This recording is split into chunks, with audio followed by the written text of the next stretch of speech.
Find who is calling to you. They may have answers. I'm going with you. Anna? No. Excuse me, I climbed the North Mountain, survived a frozen heart, and saved you from my ex-boyfriend, so, you know, I'm coming. That's normal. There are so many live actions coming out now from Disney. So when Frozen gets remade into a live action film, do you think you'd be cast as Anna? And if not, who would you want to play Anna? I have never thought about this question before. I didn't even think that they could do it as a live action, but obviously they can. No, I wouldn't be cast because I'm way too old. We're way too old. It's one of the reasons we didn't do the Broadway show. I called Josh and Idina and I was like, you guys, should we open the Broadway show just for a couple months? It'd be so fun. Yeah. And Idina was like, do you know how old we are? And Josh was like, do you think I'm gonna be in a snowman suit? So that was a hard pass. But, wow. I don't even know. Definitely not me, although I'd do it if they asked. If you had to pick one person to play Anna, who do you think? I would have to think so thoroughly about it. I have no idea. Big shoes to fill. Well, yeah, it would have to be a weirdo. Anna's a weirdo, and that's the best part about her. I love Anna. So in Wreck-It Ralph, we see all the princesses. Mae Whitman. I just thought of it. It'd be Mae Whitman. Yes. She can sing and she's a mega weirdo and she's been like my firstborn child since she was 20 years old. It'd be Mae Whitman, for sure. Somebody write that down. I got it. I'll tweet it out. We'll make it happen. I love it.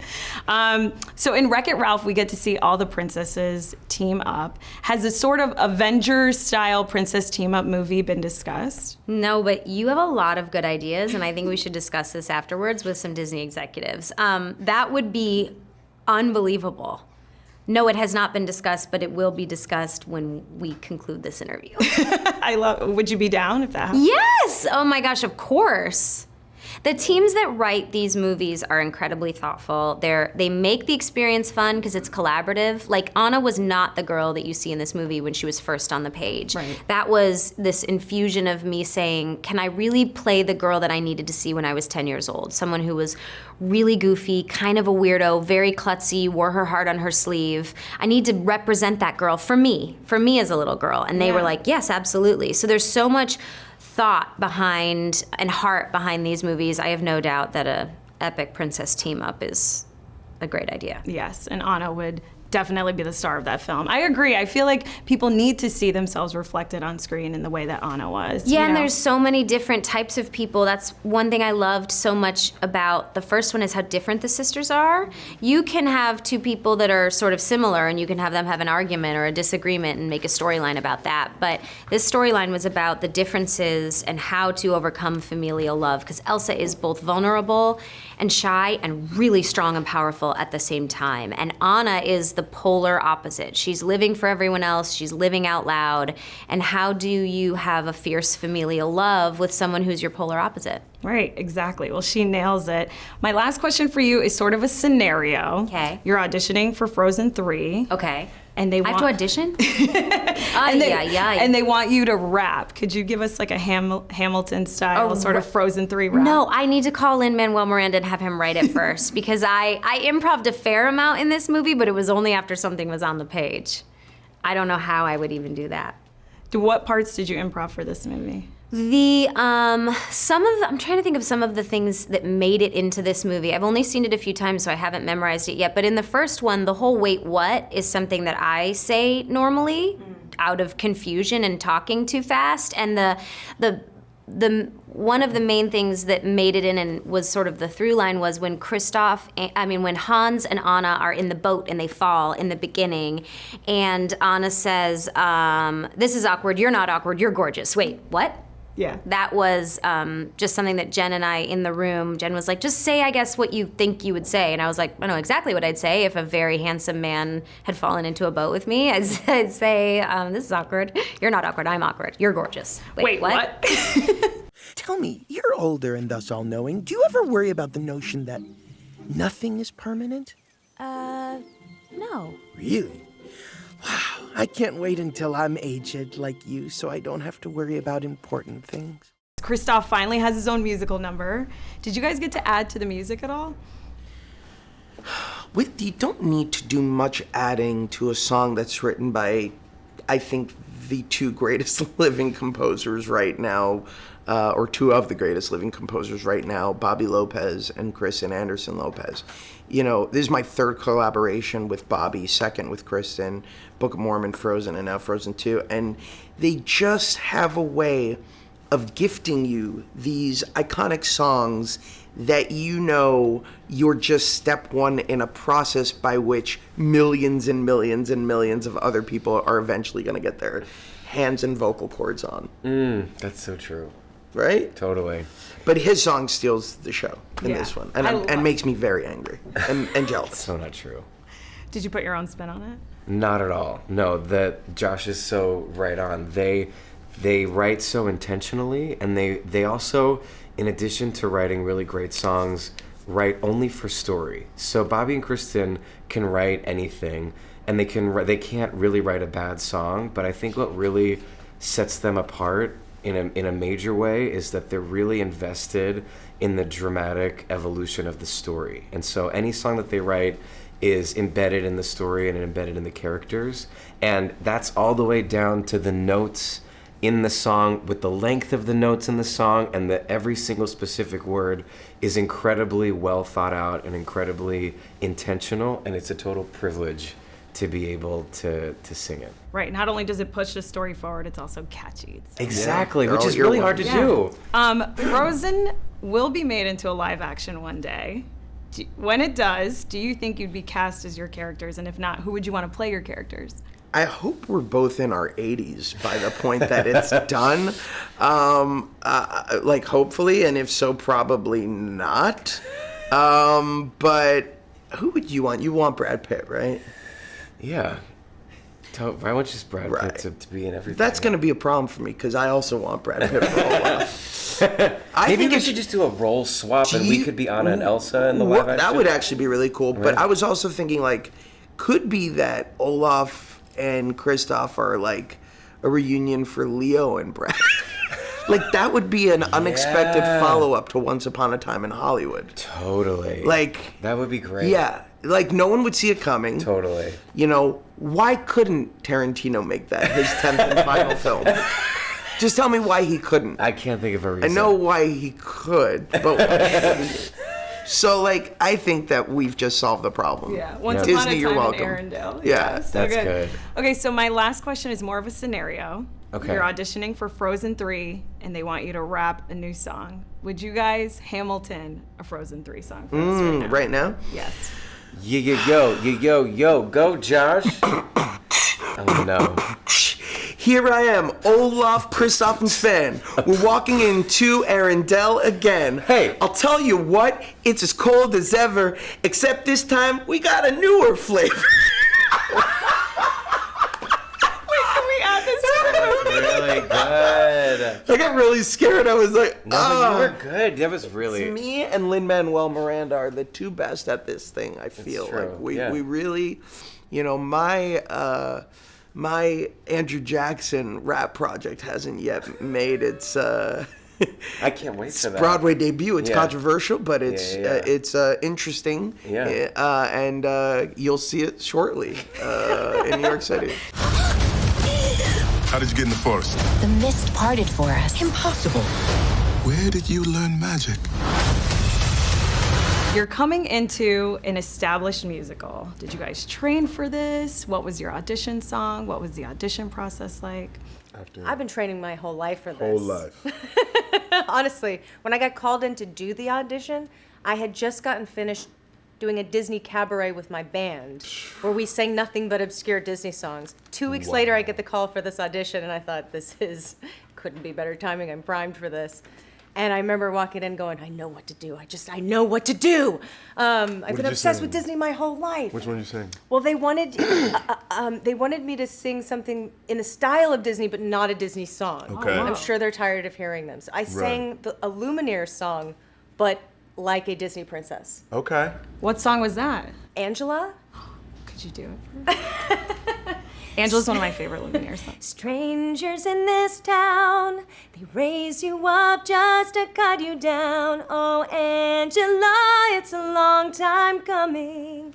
So, right? Need to add that to the film. So you so do it, good. Wow. You do it in that style, and they clapped, and Jennifer got like choked up, and I was like, oh, I think that went really well. I don't know. And then I didn't hear anything for like a month, and then got the call and cried. So. That's amazing. What was your experience? I was not as prepared as Evan was. Like, this is the first time I've had to sing for a gig, right? Oh, I sang in grad school. I did high school musicals, etc. So I did Wheels of a Dream from Ragtime, right? Yeah. Because they wanted something sort of low or what have you. And I went to my wife's vocal coach, and she helped me sort of get the song prepared and ready. And as I went in to sing it, they're like, okay, so you ready? And I was like, everybody's sitting behind the booth and they're watching behind the glass. And I was like, is there any way? They're like, do you want us to close the curtain? I was like, yes, please. Could you please close the curtain? And so they're like, okay. Even though there's a camera in there and they could just look in the monitor. But I asked them to close the curtain. And then me and the accompanist went at it, and it turned out okay. Obviously. Right? Obviously, you know, but then again, it was a month as they went and like checked out then for a you few don't other hear people. anything. You just think, oh, I don't know. Yeah. So nerve-wracking. Well, congratulations. What were your children's thoughts on you landing these roles? My kids were pretty excited. The youngest in particular, because he's got this really sweet. My oldest tries to act like he's too cool for school, but then every once in a while I'll catch him. Like we were at Pete's Dragon and he was bawling his eyes out, and he hardly ever cries. And he goes like, "Daddy, are you crying?" I say, "Yeah, man." He goes, "I'm crying too." And so every once in a while he lets it down, but for the most part he tries to keep it up. But the baby, he's walking around, he's got his Elsa and Anna dolls and a little carry tote or whatnot, like totally excited for the movie. He's so in it. Yeah. It's awesome. That's so cute. Yeah, my son walks around with the Queen Idina doll now. But I remember when I went for the audition, I looked at him, and because I used to sing him Disney lullabies to go to sleep all the time. Aww. And so I went, I said, all right, I'm going to audition for a Disney movie now, and I'm going to be thinking of you when I sing the song. And he goes, I hope they clap for you. And they did. I sang the song, they all clapped, and I came home and I went, hey, guess what? They clapped. He knew. He knew. And then I got it. And I was like, amazing. I got it because of you. What would I do without you? You'll always have me. Has Elsa seemed weird to you? She seems like Elsa. There's this voice. Voice? What does that mean? Congratulations on the film. Elsa you. has 2 epic songs in this movie, Into the Unknown and Show Yourself. Yes. Did you add anything of your own to these songs? And if so, what? Of course. I mean, they're written by the Lopez's, and but of course I bring myself to whatever. I can't help but bring myself to whatever I'm singing. That's the whole point, is to sort of open up your heart and your soul and channel whatever it is that feels appropriate for the character and the role. And it's a lot easier to do when you have great songwriters and sort of a map and a kind of like a, you know, they give you the magic carpet to ride on. But yeah, it's what I love about what we do, is we make ourselves vulnerable and then kind of soar. Was there anything specific in the songs that you kind of took and just spun and made your own? Probably. I mean, I always like to mess with melodies, but I don't mess too much when they're written by Oscar-winning writers like the Lopez's. So normally I learn exactly what they give me, and then once in a while, if something's coming to me, and an interpretation I might be hearing in my head, I try something, or I ask them if I can try something, and sometimes it sticks and sometimes it doesn't. Did you have a different mindset now that Elsa's a little older while you were singing? Maybe, not really while I was singing. I don't know if I had a different mindset while I was singing as far as the age or the time passage. I think it's more the emotions in the song, and sort of this idea that in the first movie Elsa was more introverted and apologetic for her power and her magic. She was always fearful that she was going to hurt the people that she loved. And in this movie, she is more, she's coming into her own, and she's really embracing it and owning it. So maybe I sang with that kind of intention. Yeah. So in Wreck-It Ralph, we get to see all the Disney princesses together, which is so cool. But has a Disney princess team-up movie, sort of Avengers style, ever been discussed? I don't know. Have you heard of, is there a rumor going around? That would be terrific. That would be fun. Would you want Elsa to be a part of a movie? Of course. Like that? Yeah. For Into the Unknown as opposed to Let It Go, is Into the Unknown, are there higher notes in that song?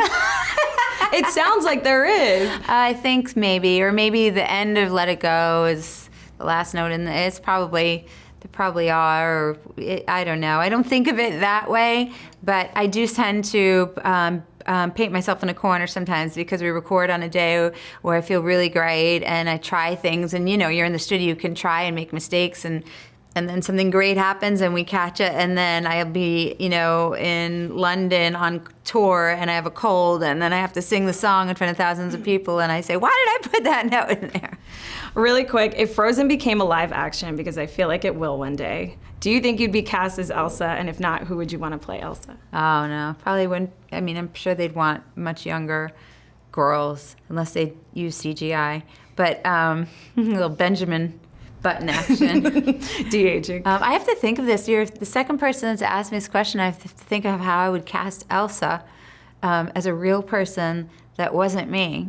And it's hard for me because I always make it about me. Yeah, you're so much of Elsa. Elsa's you. I don't know. I was thinking like Jennifer Lawrence, I guess, but I feel like, I don't know if she's just have to be even younger than that. My favorite actresses are Rachel McAdams and Jennifer Lawrence and some of those guys, but they're probably too old too. This Hollywood, too old in their 30s. Go. Unicorn. Ice cream. Castle. Oaken. Teapot. Mouse. Oh, Elsa! I don't think Olaf should get to rearrange. In this film, Kristoff gets his own musical number, Lost in the Woods, and the entire theater was dying laughing when it came to life because it looked like this 80s, 90s music video. Can you guys break down this scene for me? We don't want to give too much away, and part of it's the experiencing it. But I think we just love those. I mean, those kind of ballads that they were the kind you did, high school dances to, and you were tortured by love, and really wanting to let Kristoff open up. And so that was what inspired us. And so doing it in the vein of that, and knowing that if you go inside Kristoff's head, this is what the emotion looks like. It's like an 80s music video. It's just heaven to me. And that's the great part of going into a fantasy. You can get it. You can get in his head, and to finally see Sven come to life in a new way. It was so hilarious. Were there any music videos that inspired it particularly? I think there were a lot. We watched a lot, and then our story artists watched. I mean, just probably watched every single video that's out there. So there's homages to many of our favorites. Oh, I loved it. It was so funny. I have to ask you guys about the Tarzan conspiracy that Anna... Don't ask them, just ask me. Okay. This was Chris Bucks. Chris, yes. This question is for you. And the conspiracy is that Anna and Elsa's parents, after being shipwrecked, ended up in a jungle and giving birth to Tarzan, making Tarzan Anna and Elsa's brother. What are your thoughts? It's amazing, isn't it? I came up with that. We were doing an interview, and I naively said, why and thinking that no one would really pick up on it. And then, of course, everyone picked up on it. Is it true, Chris? My sons even said at one point, they called me and said, Dad, you're trending. And I didn't even know what that meant. And they're like, no, top 10 of every, oh, no. So it's not true. I just made it up. Oh, man. But we do love all the fan theories. Yeah. So the more that they sort of put our movies together, the more entertaining it is for us. Yeah. Is this connected to any other Disney movie that we know of? Yeah, what's funny is we'll let the fans tell us, because they seem to know the canon 10 times better. They make us look smarter than we are, so I can't wait to see what theories people come up with. Me too. So I wanted to ask you about Olaf. I love that he can read now. He's so much deeper this time around, and we learned so much from him. But the one thing that I took away that I really liked was that water has memory, and it's this theme in the film. So what inspired that thought? Well, it actually is a scientific fact that water has memory. Glaciers obviously can hold a lot of memories through history, and we can learn a lot about the atmosphere and what took place, thousands of years ago. So it's the only thing that other materials can dissolve in. So it can keep what touches it. It can sort of keep some of that with it. So I think all of that Did start with science as that concept, and then that Elsa's powers are connected to water. Olaf is made of frozen water. It turned into fairy tale from there. That's what was fun. Into the unknown. Into the unknown. Elsa, get out of there!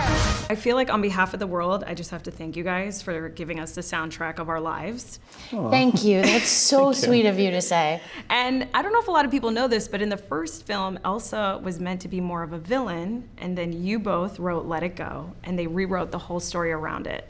Did a similar situation happen this time around for Frozen 2? This time around, we weren't in a panic like we were in the first one. So we got to do things the way they're supposed to be done, which is talking and talking and talking about story.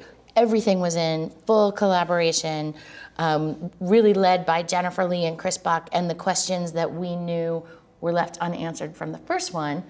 Why does Elsa have these powers? What is she meant to do with them? And everything we do springs from our collaboration with Jennifer Lee and Chris Buck, including Let It Go, by the way. There would be no Let It Go without those two. And we never sit down to write a song that we're not thrilled to write. That's the annoying thing about us. But I think it leads to better songs. Oh my God, it leads to the best songs. So we got 7 new songs in this film. Were there any songs that maybe didn't make the cut or were left out that you both wrote? There are 7 songs. There was a song, first song that we wrote for Elsa really early in the screening cycle that was called Seek the Truth. And it was sort of the precursor to Into the Unknown. It was still her saying, like, I want something, there are questions left for me. Into the Unknown is more interesting because there's been a voice calling her, and she's been resisting it because change is hard, change is scary, but there's a voice that only she can hear, and hopefully that voice resonates with anyone who feels like they haven't found their purpose, but their purpose is calling them. Does it have higher notes than Let It Go? Doesn't. It doesn't. This is the note. It's E flat, and it's the same as the high note for Let It Go. The voice sings higher notes, the soprano voice that she's chasing, but. It's the same notes, but it feels higher because what we're doing with music is Into the Unknown is an octave. That's your safe boundary. Into the Unknown is sticking your toe over the boundary. And then Into the Unknown That's an is 11th. Basically just jumping out into the enchanted forest, into the place of growth and transformation. God, you guys are so magical. This is like such an incredible experience. What was it like working with Idina on Into the Unknown and deciding on that E flat? Always a joy because she brings truth to every song she sings. She can't phone it in. She can't fake it. She can't do what you tell her to do. She can only do what's organic and feels natural to the character, and that's why it comes out so amazing. And those high notes don't feel phony at all. They're someone calling out. And she's been a permanent partner with us from the beginning. We write to her voice. If we're given a Stradivarius, we're going to write a song for a Stradivarius. And she's got the superpower because she's so warm and vulnerable when she's down low. And then as she gets higher, her voice is even more powerful. It's amazing.